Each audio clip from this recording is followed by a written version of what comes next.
I walked into my own bedroom with $80 worth of purple orchids in my hands and found my wife with another man inarbed. That one-door swing turned 6 years of vows into ash. I didn't scream. I didn't hit her. I just stood there while she adjusted her hair in the mirror and looked at me like I was the inconvenience. I thought the worst part was surviving the betrayal, the lawyers, the lies, the way she tried to bait me into becoming the violent husband in her story. I was wrong. The worst part came months later when I finally let myself breathe again, when half breathe again, when Havstaban came months later when I finally let myself breathe again, when Astitintivim for.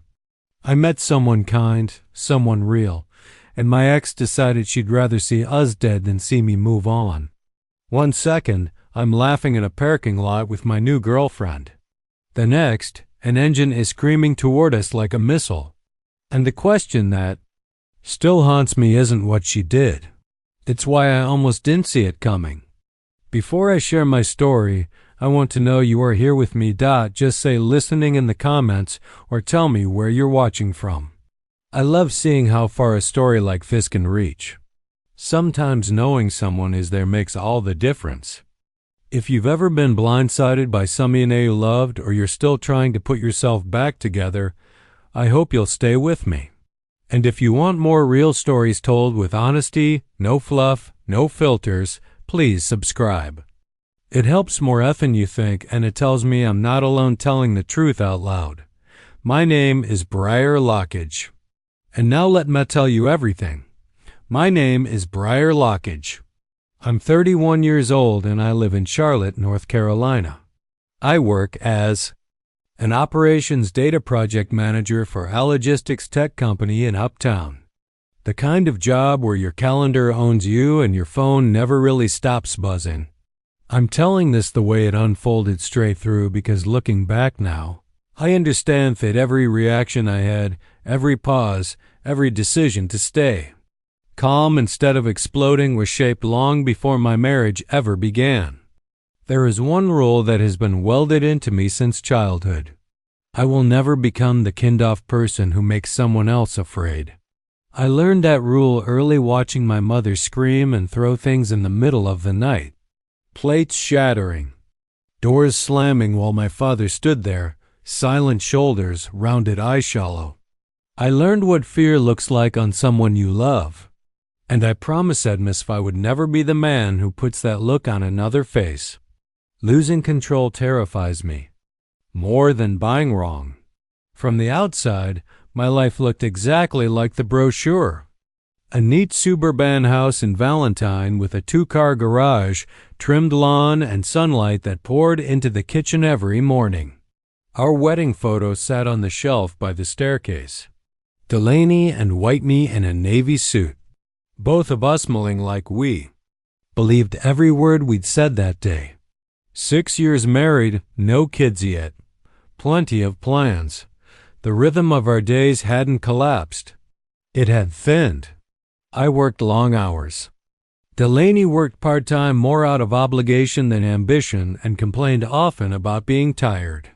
We still ate dinner together, still sat on the couch and watched shows. But the conversations between us had grown narrow, careful, like we were. Both afraid of stepping wrong. Sunday mornings were the most normal. I'd wake up first, grind coffee, check my work calendar on my phone. Delaney would wander in barefoot wrapped in one of my hoodies, hair still perfect in that unfair way some people have. On one of those mornings as I poured coffee, I noticed something so small I didn't even name it at first.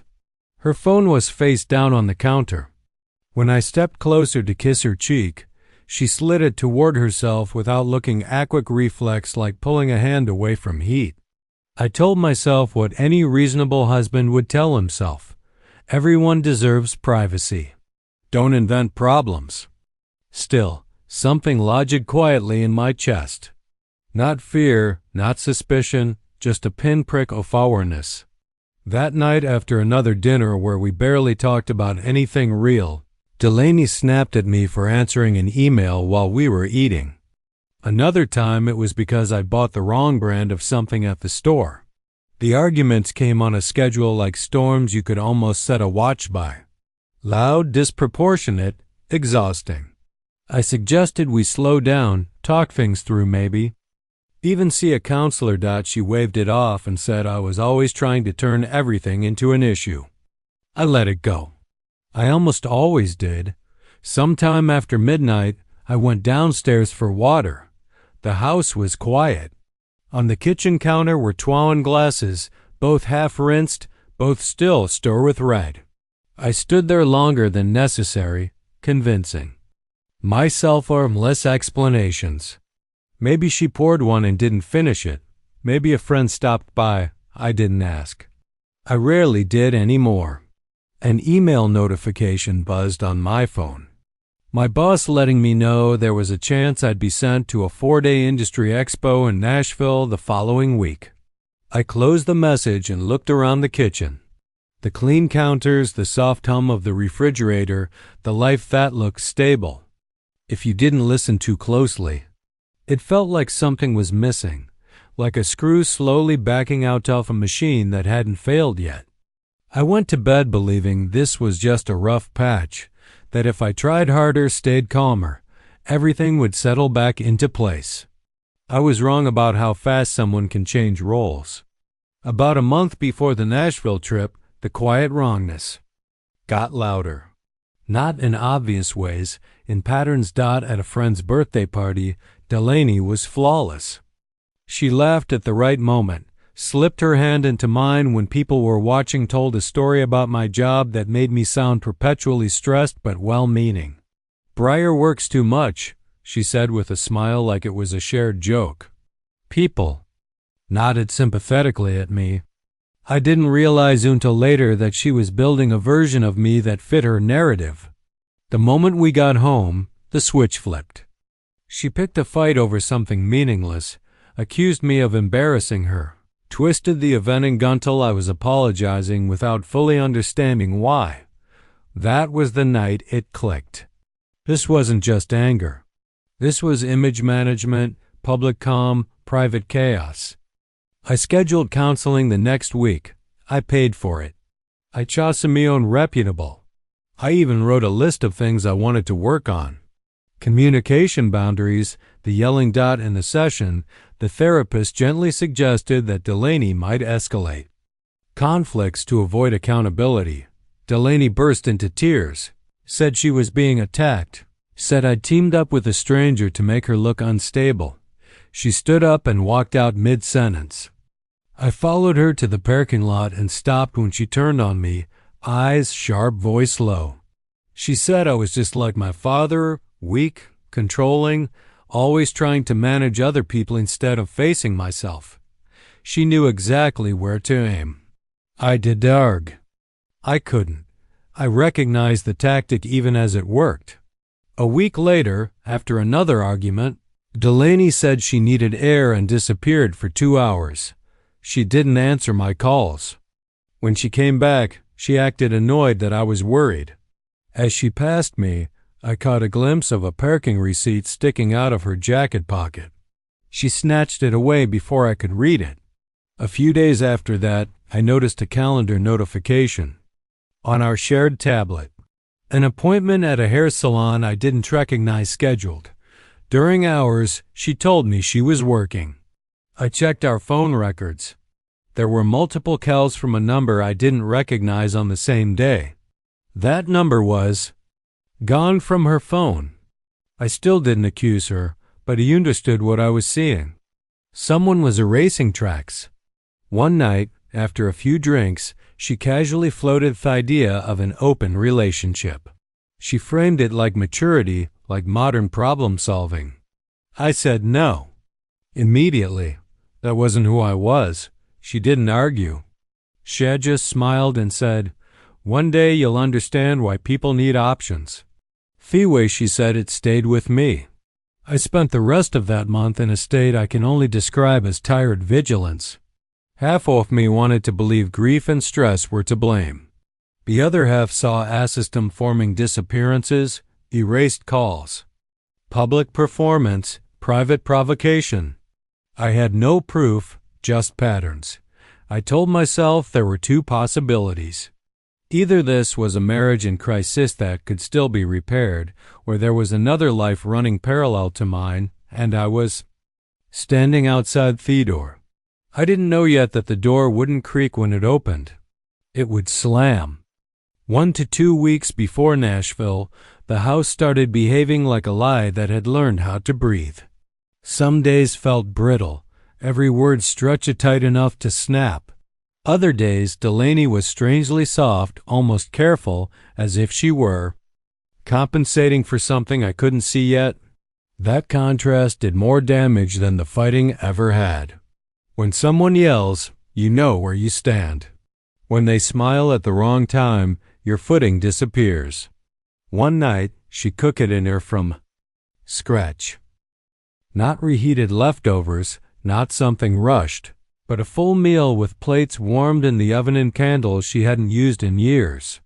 She asked about my meetings, listened without interrupting, even laughed at a story that normally would have earned an eye roll. At one point, she mentioned Amory from early in our marriage, a weekend drive we took with no destination. Windows down, music too loud, convinced we were doing life the right way. The way she told it sounded practiced, like she'd rehearsed the motion. I felt hope and suspicion rise at the same time, tangled so tightly I couldn't separate them. What I couldn't ignore was her phone. It never left her. She carried it into the shower, set it on the counter when she brushed her teeth, held it in her hand, even when she walked the trash down the driveway. When I entered a room, her screen would tilt away by instinct, her thumb already swiping to something harmless. It wasn't frantic. It was smooth. That scared me more. A few nights later, something small cracked the illusion. I knocked over a glass of water on the kitchen counter. It spread in a thin sheet toward the edge, nothing dramatic. I reached for a towel, already apologizing. Delaney's reaction came fast and sharp, like she'd been waiting. She stepped into my space voice, raised eyes hard. She accused me of being careless, useless, exhausting. Then she aimed straight for the one place I'd never armored. She compared me to my father, called me weak, the way she knew would hurt most. I saw it then clear enough to slow my breathing. She wasn't just angry. She was pushing, testing, watching for the moment I might lose control. I felt my chest tighten. My hands curl, the old reflex, begging tones were force with force. Instead, I stepped back, said nothing, and walked into the garage. The concrete floor felt cold through my shoes. I stayed there until my pulse settled. In my head, I named it for what heat was. This wasn't a fight. This was provocation with a destination. That realization followed me to Jace's place a couple nights later. His apartment was cluttered in a way Fat felt lived in, not messy. We sat on his couch with the TV mutetsity noise drifting in through a cracked window. I didn't unload everything. It told him about counseling falling apart, about the suggestion of an open arrangement, about the missing call logs and the way Delaney could be charming in front of others and cutting in private. Jace listened without interrupting, which was how I knew he was taking it seriously. When I finished, he asked me something that landed heavier than any advice. He asked if I was legally safe. He talked about how quickly a narrative can turn in a bad separation, how any accusation can erase years of good behavior. He told me calm had to become instinct, not effort, and that I needed to start paying attention to details the way an accountant watches numbers, dates, times, patterns, not to trap her, but to protect myself. I left his place unsettled, but clearer, too. Days later at work, my Nashville schedule shifted. A client change moved me departure up by a day. I texted Delaney to let her know. Her response came back immediately. Just one word. No questions, no curiosity. That lack of interest lodged in my chest. That night, I heard her outside on the patio. Voice low, almost gentle. I caught fragments through the door. Not tomorrow. Not yet. Wait for the signal. When I stepped out, she ended the call instantly and accused me of watching her. The accusation came too fast already. In that moment, I understood something I hadn't wanted to admit. She had built time around my absence, and my schedule changing threatened it. I went upstairs and packed in silence. The question in my head shifted from whether we could fix this to whether I could survive it intact. Nashville was coming, and whatever Delaney was preparing for, she believed I wouldn't be there to see it. Nashville blurred together in fluorescent lights and polite conversations, but my mind never left Charlotte. The hotel room was quiet in the way that amplifies thoughts. I replayed Dellen's words over and over, the calm certainty in her voice. The way she hadn't asked a single question about my change schedule. On second day, everything accelerated. A serious system failure hit back home. My boss didn't say urgent lightly. When my phone buzzed, I knew. I booked the first flight out without hesitation. On the drive to the airport, my mind split clean in two. One version of me pictured walking into my house early, unannounced, surprising. Delaney in the good way catching her midday, laughing, reminding her of the version of us that used to exist. The other version clung to a phrase, that wouldn't leave me alone. Wait for the signal. That version felt the ground shifting, like I was stepping into something already moving without me. When I landed, I didn't go straight home. I stopped at the flower shop near our neighborhood and bought purple orchids, the kind tied to our first date, the kind that still meant something to me. I added champagne, expensive chocolate. I built a fragile story in my head and held it carefully, knowing how easily it could break. I texted Delaney that I was coming home early. No time. Just the idea. Her reply came instantly. Short. Empty. Her car was already in the driveway when I pulled in. Music drifted down from upstairs, louder than usual. Wrong. In the kitchen. 2 wine glasses sat in the sink. One had lipstick on it. I stood there longer than I should have, negotiating with reality like it might bend if I waited. Didn single quotes T. Upstairs. The bedroom door opened without resistance. Delaney was in our bed with a man I didn't recognize. The orchid slipped from my hand. Petals scattered across the floor. The man panicked, scrambled for clothes, tried to bolt past me. Blocked him. My hand closed around his throat before thought could catch up. Stopped myself, slapped him twice instead, stepped back. He fled without a word. Delaney didn't scream, didn't cry. She adjusted her clothes, checked her reflection, and asked why I was back like I was the inconvenience. She blamed me for not announcing my return, for rejecting an arrangement she'd suggested months earlier, for not understanding her needs. Her voice rose, sharp and rehearsed, carrying through the house. I recognized the shape of the story she was telling too late. She stepped closer, baiting me with precision, choosing words she knew would hurt. I felt myself move forward, felt my hand grab the fabric at her collar, and froze. Fear flashed across her face. Real fear. The same fear I'd seen in my father's eyes years ago. Let go immediately. Stepped back. The fear vanished, replaced by something colder. Satisfied. She followed me as I left, shouting accusations meant for an audience. I didn't answer. Took my keys and walked out. The drive felt endless. My hand shook. The smell of the house clung to me like smoke. At the first red light, I called JACE. My voice didn't sound like mine. I told him I needed a lawyer and I needed proof. That first night away, I didn't sleep. Jace's apartment near Plaza Midwood was quiet in a way that felt earned, not empty. The couch was uncomfortable. The blanket smelled like detergent and coffee. The ceiling fan clicked once every rotation. I stared into the dark, replaying the bedroom again and again. The way memory does when it's trying to brand something permanent into you. Jace didn't sit with me and promise everything would be fine. He handed me water, pointed to the couch, and laid out rules because panic is a luxury you can't afford. It wasn't to meet Delaney alone. I wasn't to answer calls without saving records. I wasn't to react. No matter how provoked, then he asked the question that hollowed my stomach. Had I left any mark on her? I replayed the exact second my hand touched her collar, and the second.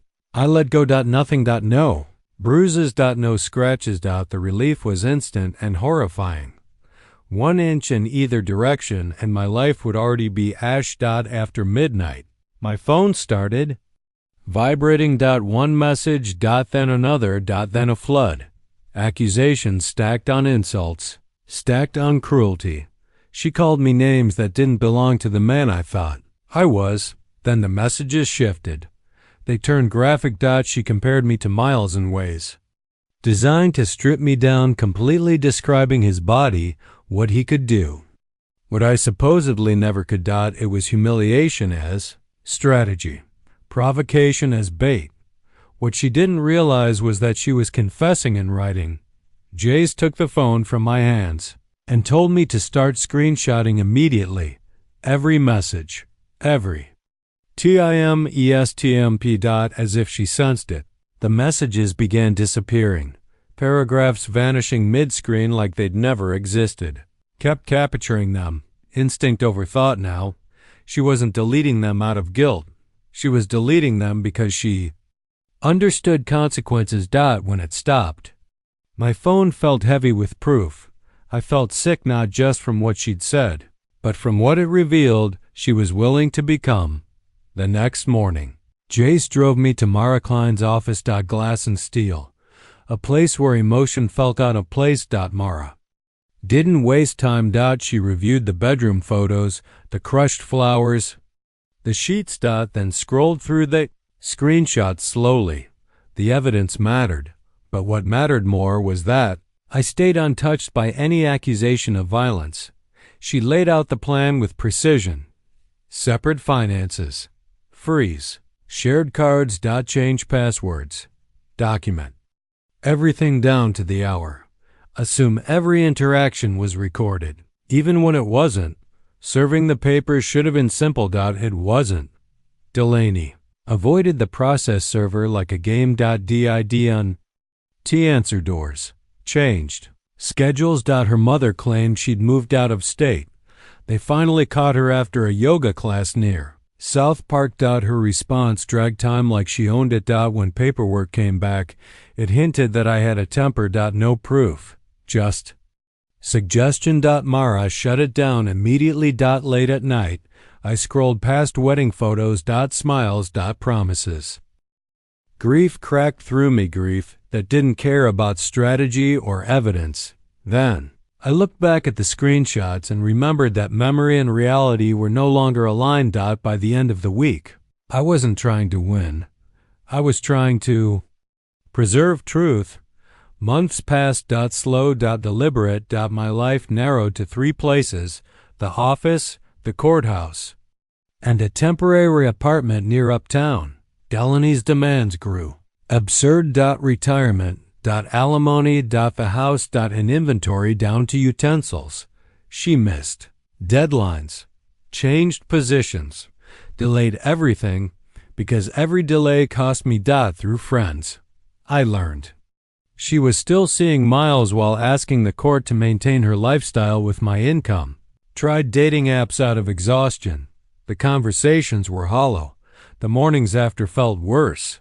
I wasn't built to replace connection with distraction. One Saturday, I wandered into an independent bookstore in Noda. Out of habit. Science fiction shelves. Too many changes all at once. Elodie Hart noticed my confusion and laughed softly. She talked about books like old friends. We talked for nearly 2 hours. 4. The first time in months, I forgot my phone. On our first real date, I told her the truth. She didn't flinch. She asked if I was safe. That felt like oxygen. Then the coincidences started. Delaney's attorney referenced. Details only someone watching me would know. A dark SUV appeared near my building more than once. Message came late one night. One sentence. Cold. Direct. Did I really think I could start over? Mara didn't soften it. This was no longer just divorce. It was safety. Realized then I'd been wrong about the worst moment. It wasn't the bedroom. It was understanding she wasn't done controlling the story. And that meant she wasn't done with me. The weekend after, Charlotte slipped into that quiet cold that doesn't announce itself. Muted streets. Yellow streetlights. Elodie and Saudi and Znodi, and it doesn't announce itself. Muted streets. Yellow streetlights. Elodie lights. Elodie unknown Sadum. I chose something ordinary. South Park Mall. Crowds. Cameras. Logic said safe. My body disagreed. I parked. Farther out, heard an engine rev. Saw the SUV. Inside, things felt normal again. That was the danger. Back outside, the engine looped. The SUV circled. Then it roared. The impact was ugly. Violent. Crack that cut through everything. Elodie screamed. Her leg bent wrong. The SUV reversed. That's when I knew. Not an accident. I dragged her behind parked cars as the SUV slammed into the row we'd just left. Then the door opened. Delaney stepped out. Calm. Composed. Her eyes were flat. She walked toward us like this was planned. Before she reached us, someone tackled her from the side. She fought, screaming not fear. Fury eyes locked on Elodie. Sirens came. Cuffs clicked. Bystanders showed police a video. The circling, the charge, the reversal. At the hospital, Mara told me plainly, this was criminal now. Months followed on parallel tracks. Elodie's recovery. The investigation. The frozen divorce. In court. Evidence spoke without embellishment. People in distress don't circle lots. They don't reverse and try again. The verdict came. That guilty. I didn't feel victorious. I felt finished. We moved forward not to erase the past, but to survive it. Power isn't force. It's clarity. Documentation. Refusing to become the character someone else is writing. I lost a marriage. Didn't lose myself. And if any part of this sounded familiar, if you've ever stood in a quiet kitchen staring at details that don't add up, know this. You're not weak for hoping. You're not crazy for noticing cracks. Someone is listening. I am.